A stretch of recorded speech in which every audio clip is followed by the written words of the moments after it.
კიბოსწამალი არსებობს, და მაგრამ რაღაც გარკვეული მაფია ონკოლოგიური ამას ბლოკავს, ხო? ნუ მითია თავისთავად, მაგრამ მაინც შენი როგორც პროფესიონალი ხო, ეს ზოგადად ადამიანებს და გვიყვარს შეთქმულებების თეორემები და ესეც ალბათ ერთ-ერთი მათგანია, არ ვფიქრობ ესე, იმიტომ რომ მაგის მაგალითია მაკკეინი, რომელსაც ჰქონდა ავტისებიანი სიმსივნის დიაგნოზი თავის ტვინის და რა ვიცი ხა მაკკეინი ამ შემთხვევაში რო ყოფილიყო ის დღეს ჩვენს გვერდზე იქნებოდა.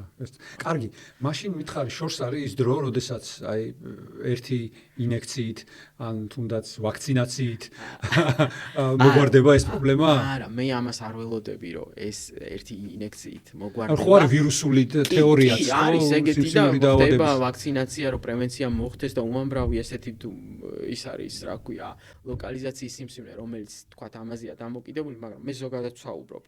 ეს იმდენად კომპლექსურია ამ დაავადების კურნალობა, ხო? მე ველოდები, რომ აი ეს კომპლექსურობა ცალკეული დარგის ესეთი ნახტომისებური განვითარება მოიტანს იმას, რომ კომპლექსური მკურნალობის შედეგად საგრძნობლად გავახანგრძლივებთ ჩვენ დროს ამ დაავადების კურნალობის.